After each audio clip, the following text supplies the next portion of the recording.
Hello and welcome to the Spotlight Media Network. I'm your host, Jon Aljancic, and we're here at the Kappas Coaches Corner here. I'm here with Coach Chris Kappas. How you doing, Coach? Great. Glad to be here. Good. And we're here today presented by the Thomas Dental Associates, and we're excited for this segment as we get going here. A little preview of the upcoming football season. So, Coach, thanks for joining us. Thanks for having me. Well, good. Well, first of all, let's start with, let's go right from the start. What excites you most about this upcoming season? I think just the mentality of our team that we've been able to develop over this off season with having a tremendous off season in the weight room, and then getting our summer started so far, and really bringing this team together and the bond that we've been able to see between the team and the leadership, the older guys stepping up, some of the younger guys coming in and really realizing the gains that they made in the offseason as they're maturing more, and just a lot of new faces that are going to make some big impacts this season, through the work they put in. Awesome. Well, Coach, your second year here in Louisville. Mm-hmm. First year, some struggles at times, just really an adjustment year more than anything. What do you take from that first year? Obviously, you're setting a new tone for the program. You're coming from almost 2 decades of experience at the college level coaching. What did your team learn from you in that first year, and what do you think you learned coming from the college ranks down to the high school ranks? Well, it was I learned as much as anybody, in this whole thing, and it's almost like coaching a different sport at times. Football's always going to be X's and O's, they are what they are, but just really trying to learn how to relate to younger kids, how to build and develop toughness as opposed to, working with kids that those type of things were already instilled in them. And just, overall, just, learning the opponents, learning the resources that we have to help make our kids grow, learning the best ways to manage the coaching staff and to get our schedule set up to where we're not, we're doing what we need to do to win, but we're not burning out the kids, and creating that balance of where, football is fun still, but, really trying to maximize the times that we have and trying to maximize the talents that we have too.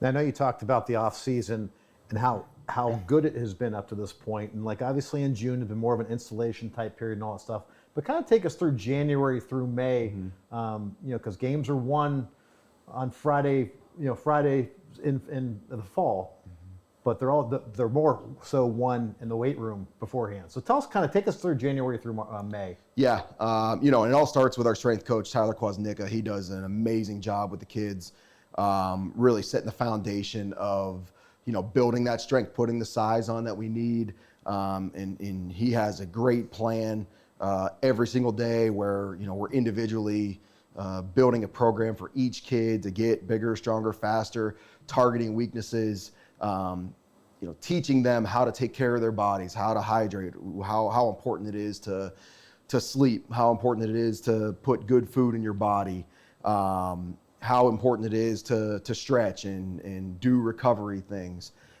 So that whole January through really May, we made some huge strides, and you look at the numbers of vertical jumps to obviously lifting numbers and speed numbers are going up, and we're watching kids run right now, and it's like, wow, these some of these boys are becoming men, and they're really, our goal is to always get a kid to realize his potential as a senior.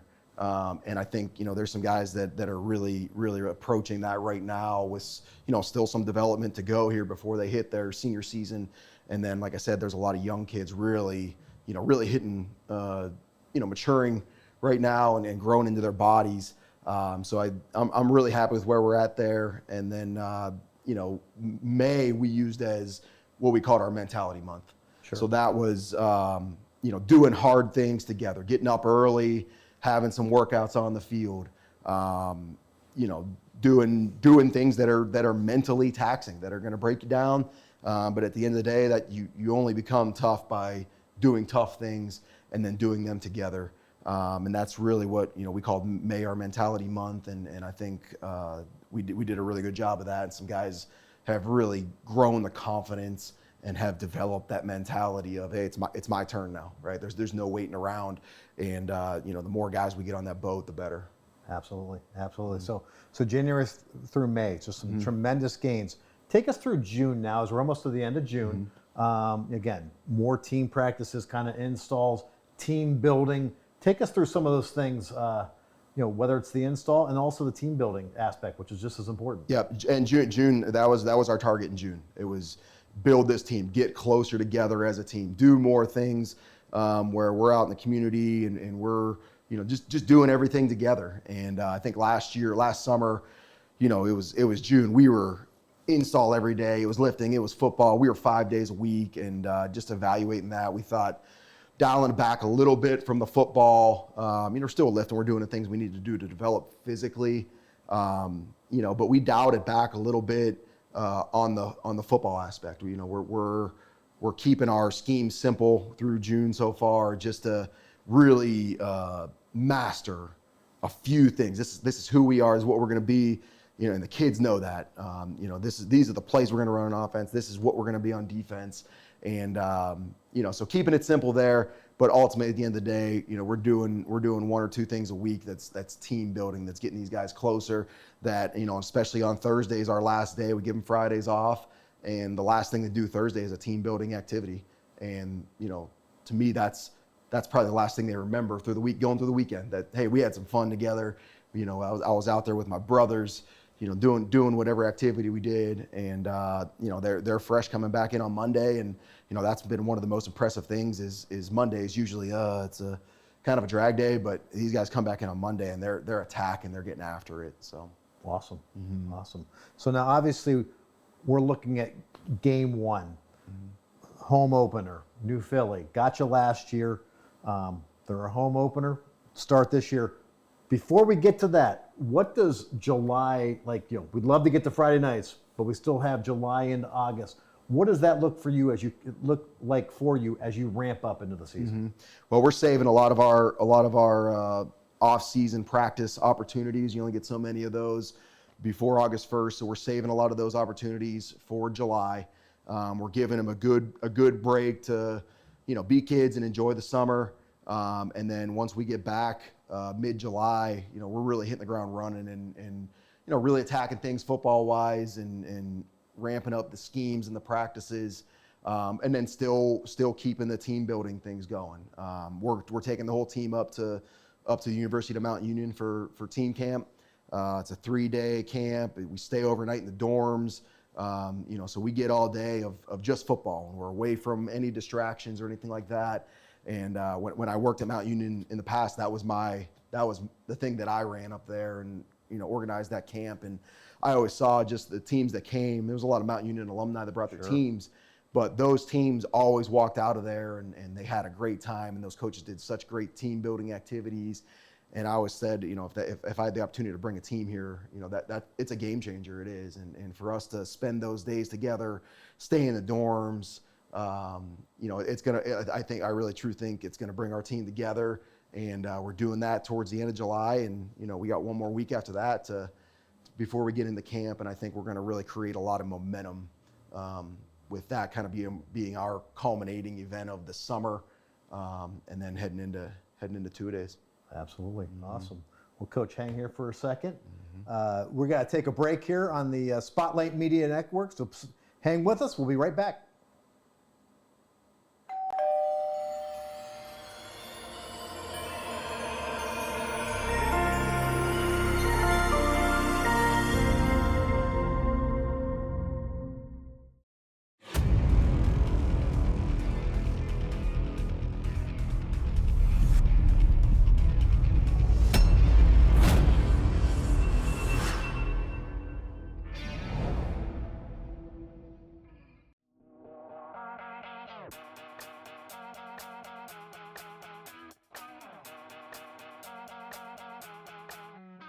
Hello everyone, I'm Tegan Evans. As many of you know, when the Louisville Herald moved on into retirement, the city of Louisville, Nimishillen Township, and all of its community members were left with a void. The community lost its ability to hear about local events, news, information, sports, and community projects. We lost the ability to come together for Louisville's betterment. Well, we have a solution for you. Spotlight Media Network. Spotlight Media Network is a place anyone can go, whether it be social media, YouTube, or our website, that will display information in different formats to show the best Louisville has to offer. One last thing, if you have something newsworthy or something you would like the community of Louisville to hear about, send us an email at spotlightlouisville1@gmail.com. So if you want to see what is happening in Louisville or the best Louisville has to offer, check out Spotlight Media Network, where we know Louisville is number one.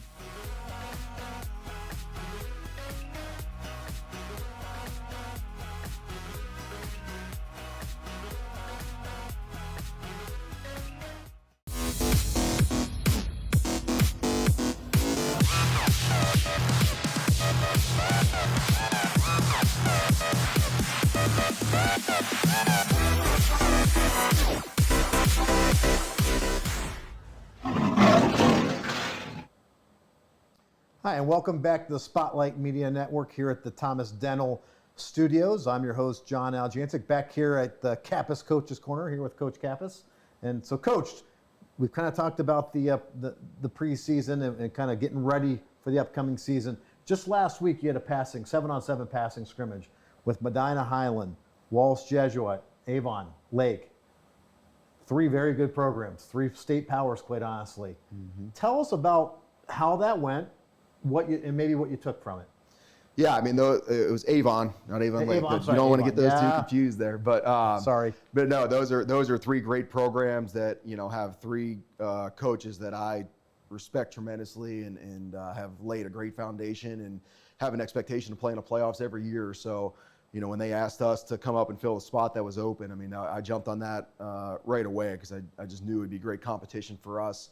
And that was really, we had really only had a couple days of install meetings and a day of practice before then. So we didn't go in there with a ton of stuff, but again, we went in there with our base stuff, and I thought we executed at a high level. And a lot of young guys got to play, got some opportunities to play. But there's some guys that really stood out. We made a lot of good mistakes. We were able to film it and correct those things, and really iron out a few little kinks here or there. So really excited about coming out of that, going into the last week of June here. I'm kind of happy with where we're at, and we'll have a couple more opportunities 7-on-7 wise. And, last summer we went over to Pittsburgh and played in a 7-on-7 tournament and we crushed it. We beat a lot of really good teams that from over in the Pittsburgh area. And at the end of the day, when we got to Friday nights here, it didn't mean much. So you can't put a ton of stock in it. But what I was looking for was some steps to be gained for some guys that we were looking to step up, and some of those guys earned some confidence through that, and some guys that knocked some rust off that had been in basketball, baseball season throughout the off season. So it was good. It was a good experience to get over there, get away, and get some good reps in against some really quality opponents. Good. We'll talk about stepping up. Let's first talk about maybe a handful of guys, 3 to 5 guys that have really stepped up in the weight room and have made some tremendous gains that maybe have caught your eye. Yeah, I mean, we played a lot of young guys last year, and a lot of those young guys are stepping up.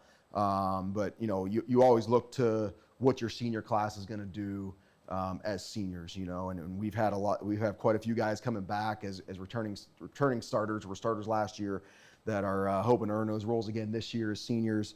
A couple guys that really jump out to me that are just kind of off the charts right now with where they're at physically, with the numbers they're putting up, and then it showed up in practice in 7-on-7. Number 1, Jacob Galbraith, linebacker, guy that I don't think he missed one workout the whole off season. Played lacrosse this year and was still hammering it. And we do, before lifting, we do some running and stuff, and he's a guy that's out there competing with the DBs in terms of sprinting. And it's like, wow, man, this guy's really gained some speed. Austin Wade, tight end, he's put 20 pounds on since last season. Wow. He's every bit of 6'4". He's up into 220 range right now, and and a guy that was sending pictures to Coach Quaz every day of the 2 breakfasts he was eating. Just a guy that really took the commitment, that he knew that, hey, I got the size and a skill set that not a lot of guys at 6'4" have, that, I'm going to take advantage of this, because, he's going to have a chance to go play college football at some point here after this year. Cam Doherty, another guy that was a guy that played a little running back last year, filled in on defense. He's continuously building his strength, one of the strongest guys on the team. So he's doing a really good job and taking on kind of a new role with a little switch in defensive style. And then you look at up front, right? And everything's going to be won and lost. And I think we struggled at times against some schools that really put it to us was being good on the O&D lines. And guys like Chase Wondercheck, one of the strongest guys on the team, but really put it together, especially mentally coming on the field. Josh Nicholson, Trevor Burek, Aiden Norris, some of these young guys that are big bodies that are gonna be really good players, but the sooner they can get ready to go and help us up front on the lines, it's going to be a really good thing. Tyler Davis, a guy that played sparingly last year, but is going to have to play a big role in the defensive line this year, doing a really good job. So I could go on down the list of the guys that have really stepped up through the off season. And the jury's still going to be out on who's going to be playing where and who we're going to be offensively, defensively. But those guys that I've seen nonstop since January that have really stepped up and we're really excited about those guys. That's awesome. Yeah. Well, I can kind of relate to Austin Wade. I think I've put on 20 pounds since last season as well. So probably pretty similar BMIs. But that being said, as you get into this season, you've had there's been great players in the past. For Louisville. You're actually getting ready to celebrate Tom Klebeck in the Ring of Honor just next week, which will be a wonderful ceremony. And we've celebrated Bob Galaggio, Mark Stiers, just some tremendous players. Tell us a couple maybe of your tone setters, your difference makers heading into this season that you expect a lot out of, but more importantly, not just on the field, but leadership wise. Yeah, I mean, like I said, the seniors are always going to set the tone. So guys, like Colton Loy, who was our team MVP last year. That's Absolutely. A 3-sport guy that is just kind of getting the swing back into football right now. Jon Aljancic, a guy that's competing for the starting quarterback job that has to step up and he has to be great for us to be good as a team. Those linemen guys I talked about, the senior guys, Chase Wondercheck, Josh Nicholson, those guys have to raise their level, and I'm excited about them. Guy that I'm really excited about, Owen DiMarzio. Absolutely. You follow a track, and you don't get too many guys walking around the hallways, running in the 10.7s, 10.8s in the 100-meter. And he did that as a sophomore this year. And he got banged up, and he had a great game first week of the season last year. And then got banged up in the second game, and I don't know if he just was ever really got back to 100%. But a guy that's a true home run hitter, right? And you can't beat great teams if you don't have a guy that can take the top off and bust a run 80 yards on any given moment. So that's a guy that I think has to be a big player, and he's another guy that's changed his body throughout the season. I mean, going into his junior year. He's weighing over 180 pounds right now as a 5'11", 6-foot running back with that kind of speed. Gabe Stouffer, guy that started as a sophomore last year at safety, elite with the ball in his hands. We're trying to find ways to, how can we get him the football other than just in the return game, right? Where can we line him up and get him the ball? So he's going to be a guy that's got to go. And then there was a lot of guys that played JV. But I think are ready to take the next step. Luke Seaman comes to mind when it comes to that, right? A guy that plays with a lot of confidence, has a true edge to him. He's a wrestler. He's a undersized guy, but his brother was a great player, a college football player now, and he's really taken the next step and owning some leadership as an underclassman. So really excited about those guys. And again, there's Wyatt Smith. Right, a guy that started every game, the D-line, played a lot as a sophomore, has really grown into his body. Another wrestler, and is doing some really good things. So I'm sure I'm missing I'm missing a handful here or there, but I'm excited about this group, right? There's guys across the board. Well, it sounds like you have a pretty hungry group, Coach. We do. So take us to game one, home game, New Philly. What should this community expect? And I'm not asking for predictions, wins and losses wise. When they watch this Louisville Leopard team for the next 10 weeks come this fall, what are their expectations? What does a Coach Kappas-led Leopard team look like? Yeah, and it goes back to our brand of football, right? We want to be fearless, fast, and physical. You know, I think one of the things that we got out-toughed a lot last year, right? And that was one of our goals coming into this season. You know, I wanted to bring in some more veteran coaches that were tough, right? And you know, that are going to be on these guys hard and have been around a while and toughen them up there. And then, you know, we did tough things together. So just being more physical, being more tough, right? When the game's on the line in the second half, we struggled to stop the run or run the football last year, right? Then that's Northeast Ohio football. Yep. Right. You got to be able to do that. So that's been our goal. We're getting bigger, stronger, faster, and we're developing that mentality of that. Good. We want the defense to be on the field because we're going to stop the run. Our offense, we got to lead. Whatever. We got to put the ball on the ground and we got to control the clock. So New Philly's they're a tremendously coached team. Their kids play extremely hard. And at the end of the game last year, they were tougher than us and they played harder than us, right? And those are the things that we've targeted throughout this whole offseason, that when it comes to that time in the game that we're mentally tough enough to execute, we're physically tough enough to go stop the run the football, right? And then, we got to expect to win, right? And that takes time, but when you're doing things all summer that are hard and you believe in the work that you're putting in, that breeds the confidence that you need to come through in those situations. Awesome. Well, Chris, appreciate you taking the time with us. Appreciate you, John. Thank you. Once again, welcome to the Kappas Coaches Corner here on the Spotlight Media Network. We appreciate you taking the time to watch us tonight, and have a good night, everybody, and go Leopards.